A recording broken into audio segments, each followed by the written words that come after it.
एक सेवा आप करते हैं, एक सेवा राज्य स्तर के अपने भाई बहन करते हैं, एक सेवा केंद्रीय स्तर पे करते हैं और एक सेवा पूज्य गुरुदेव भी करते हैं। तो इन सेवा करने वालों में ज्यादा समर्थ कौन है?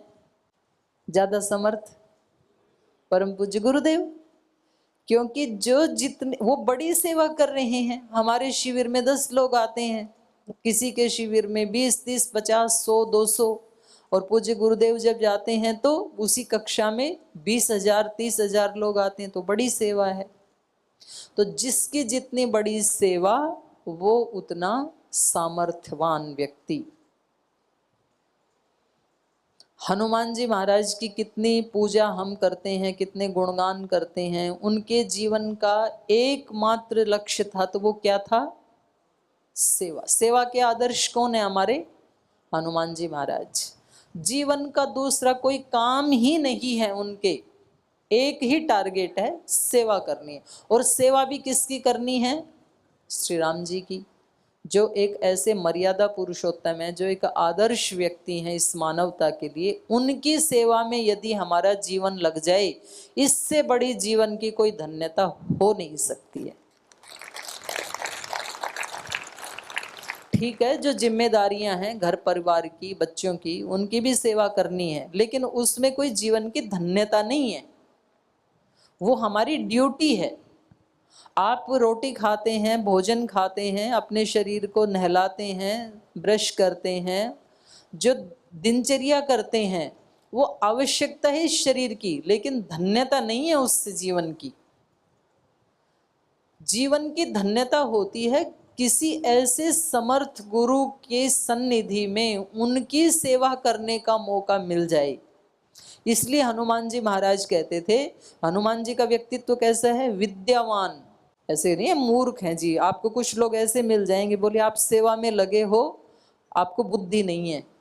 ये लोग आपको सेवा में लगा करके और खुद देखो कितने बड़े हो गए हैं। लेकिन आपको ये पता होना चाहिए कि ये जो बड़प्पन है, ये भी किसके लिए है? सेवा के लिए ही है। आप अपने घर में आपके गेस्ट आने के लिए एक मकान बनाते हैं, और यहाँ ये इतना बड़ा भवन बना है, तो ये इतना बड़ा भवन गुरुजी के बैठने के लिए है या सबके बैठने के लिए? ये इतना बड़ा भवन बना तो आज तक इसमें आकर के लाखों लाखों लोग ज्ञान प्राप्त करके वापस चले गए।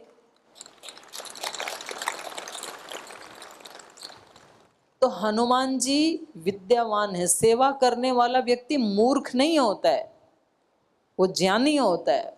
यही असली ज्ञान है। विद्यावान, गुणी, अति चातुर। सामान्य रूप के चतुर नहीं है हनुमान जी, अति चातुर हैं। लेकिन फिर भी राम काज करीबे को आतुर, हमेशा श्री राम का कार्य करने के लिए तत्पर रहते हैं।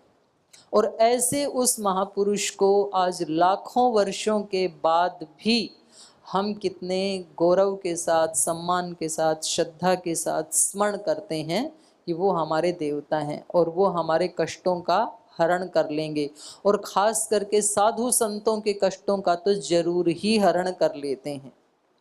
साधु संत के तुम रखवारे होते न आज्ञा। तो साधु संत केवल लाल कपड़ों में थोड़े होते हैं, जो आपकी तरह सेवा करते हैं वो भी साधु ही होते हैं। साधु का मतलब होता है जो कोई गलत काम ना करे, वही साधु है।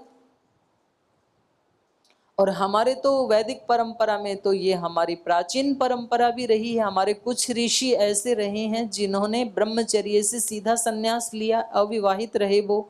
लेकिन कुछ ऋषि हमारे ऐसे भी हुए हैं जिन्होंने विवाह करके और फिर ऋषित्व को प्राप्त किया। और हमारे देवी देवता भी दोनों प्रकार के हैं। हनुमान जी अविवाहित हैं, ब्रह्मचारी देवता हैं, लेकिन श्री राम सीता माता विवाहित देवता हैं, श्री कृष्ण विवाहित देवता हैं। तो जो इस तरह से पवित्रता का जीवन जीता है, सेवा का जीवन जीता है, साधना का जीवन जीता है वो व्यक्ति साधुता को प्राप्त करता है, वो व्यक्ति समर्थ है और उसी के जीवन की धन्यता है। इसलिए आप ये अपने दिल में बिठाएं कि आप यहाँ जो ट्रेनिंग लेने आए हैं, अपनी सामर्थ्य को बढ़ाने आए हैं, और बढ़ी हुई सामर्थ्य से वापस जाकर के जो सेवा करने का संकल्प है, इससे ऊंचा जीवन का कोई लक्ष्य हो नहीं सकता है। सबसे बड़ी बात है, हमारे जीवन के सबसे कीमती क्षण वही होते हैं जब हम दूसरों की खुशियों के लिए जीते हैं।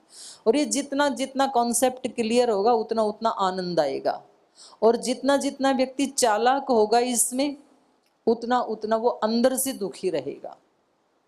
चालाक भी होते हैं कुछ, हरिद्वार जाने की भाई लिस्ट बन रही है तो जी मेरा भी नाम लिख दो, तो क्योंकि फ्री में मैं भी वहाँ होके आ जाऊँगा, सब देख के आ जाऊँगा 5 दिन में। वैसे पता नहीं वहाँ जाने को प्रवेश मिलेगा नहीं मिलेगा, कुछ डॉक्टरों से भी सलाह ले आऊँगा। मेरी माता जी भी बीमार हैं, मेरे मित्र भी बीमार हैं, पत्नी भी को भी कोई रोग है, तो कई काम सुलझ जाएंगे। लिख दो, आपको तो एक नाम ही लिखना है लिस्ट में।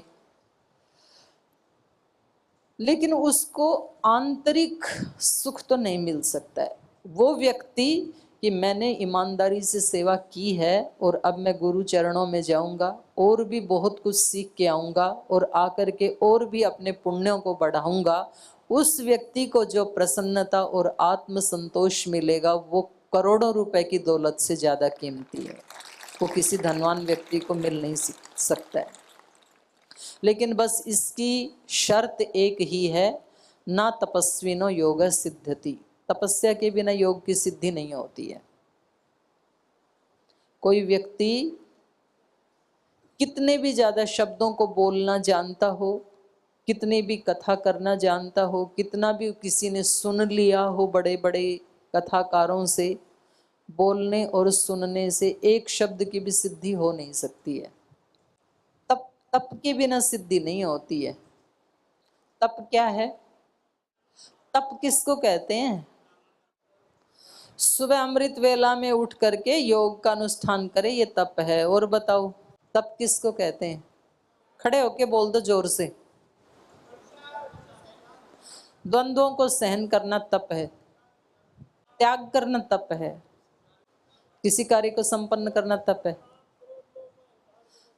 लोभ मोह अहंकार को वश में कर लेना तप है, निष्काम भाव से सेवा करना तप है,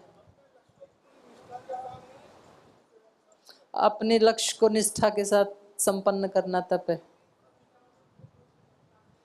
विपरीत परिस्थितियों में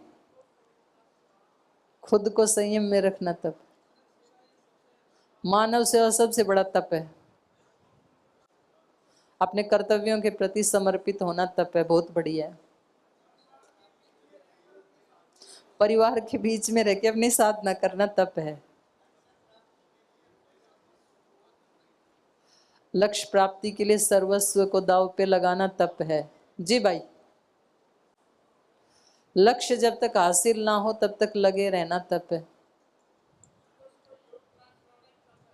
सुबह सुबह योग क्लास लगाना तप है। बिल्कुल बढ़िया। चलिए अब आप बैठ जाओ। आप सब ने जो उत्तर दिए सबके उत्तर सही है, अपने लिए ताली बजाओ। और इन आपकी सब बातों को छोटे से सूत्र में जो एक भाई ने बताया था, वो महर्षि पतंजलि जी ने पिरो दिया सब मोतियों को एक धागे में। तपो द्वंद्व सहनम, द्वंद्वों को सहन करना तप है। द्वंद्व मतलब जैसे अभी बारिश आ गई, आप आए थे घूमने के लिए तो बारिश आ गई, आपका टाइम हो गया भोजन का, मैंने आपको यहाँ बिठा के रखा हुआ है, तो अब बैठें कि जाएं? बैठना तो पड़ेगा, भूख सहन करनी पड़ेगी। तो ये क्या है? तप। सुख दुख, भूख प्यास, मान अपमान, सर्दी गर्मी, इसको सहन करना तप है। अब कुछ लोग बोलते हैं तप 3 प्रकार के बताएं गीता में, तो शरीर का तप, वाणी का तप, मन का तप। तो कौन सा तप करना चाहिए? शरीर का करें, वाणी का करें, मन का करें, तीनों करें? मन का करें ऐसे कह रहे हैं ये। ऐसे बहुत लोग बोलते हैं, नहीं, वो भगवान कृष्ण को तो ऐसे ही लग रहा था कि तीनों करने चाहिए, इसलिए उन्होंने तीनों बताई। तो कुछ लोग कहते हैं जी शरीर को क्या तपाना, शरीर को तपाने से तो, शरीर को सताने से तो आत्मा दुखी होती है, तो इसलिए शरीर का तप नहीं करना, मन का कर लो, अंदर का तप कर लो।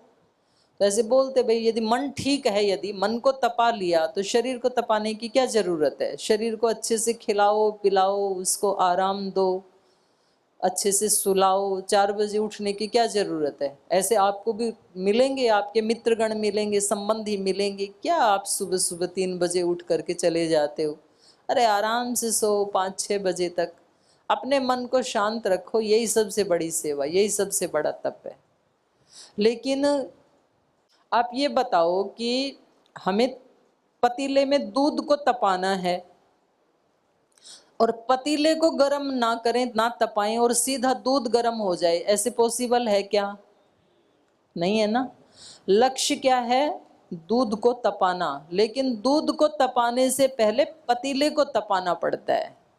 तो मन का तप करने से पहले शरीर का तप करना पड़ता है। जब तक शरीर का ही तप नहीं करेंगे, जैसे आप यहाँ आए हैं तो किसी को आदत नहीं थी 3 बजे उठने की, यहाँ 3 बजे उठा देते हैं, तो ये आपको एक अवसर मिल गया तप करने का।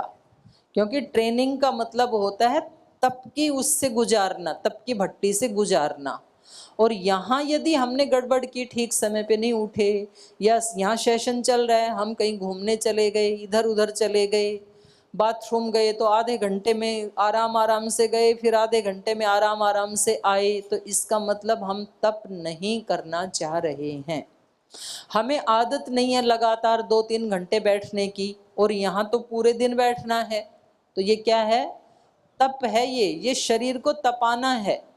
क्योंकि यदि ये नहीं तपेगा तो मन तप ही नहीं सकता है।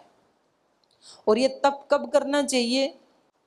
बचपन में, जवानी में, वृद्धावस्था में, कब करना चाहिए? तप का उचित समय क्या है? तपस्या कब करनी चाहिए? वो जीवन के कौन से पीरियड में तप करना चाहिए? बचपन में करें, गृहस्थ के बाद तप करना चाहिए जी। शिक्षा काल में तप करना चाहिए, उसके बाद शिक्षा पूरी हुई, छोड़ो, अब डिग्री पूरी हो गई, अब तप की कोई जरूरत नहीं है जी। युवा में, युवावस्था में करना चाहिए, फिर थोड़े बड़े हो तो तब छोड़ देना चाहिए। तो आप सब के अलग अलग उत्तर हैं। चलो मैं अपनी बात कह देती हूँ, क्योंकि अब आप तो बड़ी उम्र के हो सारे, तो इसलिए जवानों पे थोप दे रहे हो। जवानों को करना चाहिए। और जब जब जवानों को कहते हैं, हमारी यूनिवर्सिटी में है ना बच्चे, नौजवान, उनको कहते हैं तप करो, तो बोले हमारी उम्र कहाँ। एक भाई ने तो कहा कि शादी के बाद करना चाहिए, 50 साल के बाद करना, गृहस्थ के बाद करना चाहिए। वही बात वो भी बोल रहे, तब कब करना चाहिए? बोले अभी हमारी उम्र कहाँ। फिर हमने सोचा चलो शादी के बाद वाले जो वानप्रस्थी हैं उनसे कह देते हैं भाई अब तप करो आप। तो बोल जी अब तो जो करना था कर लिया, अब उम्र कहाँ। इनकी भी उम्र नहीं है, इनकी भी उम्र नहीं, तो तप करें कब? जब समझ में आ जाए तब, जिसको जब अवसर मिल जाए तब। दूसरों के लिए तो बोलते हैं भजन करो भरी जवानी में, बुढ़ापा किसने देखा है। योग करो भरी जवानी में, बुढ़ापा किसने देखा है। वो गाना नहीं है, वो करना भी है। तो अवसर मिल गया आपको अब 5 दिन का। आपको समय पे नाश्ता मिले तो भी ठीक, ना मिले तो भी ठीक। भोजन समय पे मिल गया तो भी ठीक, भोजन में देर हो गई तो भी ठीक। घूमने को मिले तो भी ठीक, घूमने को नहीं मिला तो भी ठीक। सोने को जल्दी मिले तो भी ठीक, थोड़ी देर हो जाए तो भी ठीक। जो मिले उसकी आप 5 दिन प्रैक्टिस करो। तो अपने घर जा करके जब आपकी बीवी दाल में नमक डालना भूल जाएगी और आप कुछ नहीं बोलोगे तो वो भी खुश हो जाएगी, तपस्वी बन के आया है। तो तप करने की जब अवसर मिल जाए, और खास करके जब ऐसे गुरुजनों के सानिध्य में हम हैं, उस समय यदि प्रैक्टिस नहीं हुई तो फिर अकेले में बड़ा कठिन हो जाएगा। तो हमें तपस्या करके ही अपनी सामर्थ्य को हम बढ़ा सकते हैं। और वो जो हमारी सामर्थ्य, आज भी पूज्य गुरुदेव हम सब साधु संत भाई बहनों को बता रहे थे, भाई पहले आप अपनी सब मानवीय शक्तियों का सदुपयोग कर लीजिए। नहीं तो आदमी मंदिर में जाता है, गुरु के पास जाता है, भविष्य वालों को हाथ दिखाता है, मेरे जीवन में क्या क्या होने वाला है, जो कर रहे हैं वही होने वाला है। हाथ में वही लिखा है जो हमने कर्म किया है, और इसको चेंज भी कर सकते हैं तो हम ही कर सकते हैं। इसलिए हमारा फोकस अपने कर्मों को सुधारने पे होना चाहिए, पूछने पे नहीं होना चाहिए। भाग्य बनाने पे फोकस होना चाहिए, भाग्य पूछने पे फोकस नहीं होना चाहिए। और हम अपना भाग्य कब बनाते हैं? एक एक पल पल में बनाते हैं, प्रतिदिन बनाते हैं, एक एक कर्म करते हुए बनाते हैं। तो पूज्य गुरुदेव हमें बताते हैं कि सामर्थ्य को बढ़ाने के लिए दैवी संपद के 3 श्लोक हैं गीता के 16वें अध्याय में, उसका अभ्यास हम सबको करना है। वो 3 श्लोक पूज्य स्वामी आदित्य देव जी स्मरण करवाएंगे सबको, तो आपको याद करके जाना है। और वो आपकी परीक्षा में पूछे जाएंगे तीनों श्लोक। इतना मैं पेपर आउट कर देती हूँ आपको, पेपर भी होंगे आपके इसी हॉल में होंगे, दूर दूर बिठा के, हेल्प नहीं लेंगे। और दैवी संपद, नवधा भक्ति, 9 प्रकार की भक्ति। तो उसमें पहली भक्ति तो आपकी अभी सिद्ध हो ही रही है। प्रथम भक्ति संतन कर संगा, संतों का संग मिल गया ना, ये जीवन में पहली भक्ति सिद्ध हो रही है। और उसको यदि हम अपने साथ लेके जाएं तो संतों का संग हर पल हो सकता है, गुरुजनों का संग हर पल हमारे साथ रहता है, हम उसको फील करें तो हमारी पहली भक्ति सिद्ध हो गई। तो ये 9 प्रकार की भक्ति की भी विस्तार से आपके साथ चर्चा करेंगे। दैवी संपद, नवधा भक्ति, और इसको सिद्ध करने के लिए कोई एक साधन के रूप में रथ भी होना चाहिए। रथ, तो उसकी रामचरितमानस में चर्चा हुई है, विजय प्राप्त करवाने वाला रथ। ये रथ तो भगवान ने हमें बना के दे दिया, और इसमें रहने वाला आत्मा है वो रथी है। एक रथ होता है, एक उसमें बैठने वाला रथी। और जब रथी निकल जाए उस रथ से तो उसको बोलते हैं अरथी, उठा के ले जाते हैं ना, मतलब रथी निकल गया अब रथ में से, तो रथ कैसा हो गया? अरथी, रथी के बिना। इस रथ को हम विजय रथ में कैसे कन्वर्ट करें, विजय रथ में कैसे बदलें कि हमारे जीवन में विजय ही विजय हमें मिले, तो उसको कहते हैं विजय रथ। तो जैसे बाहर का रथ है, ऐसे ही अंदर का विजय रथ कैसे हो, वो रामचरितमानस में हमें बताया है। उसकी एक स्लाइड बना के, पीपीटी बना के आपके साथ हम जरूर चर्चा करेंगे।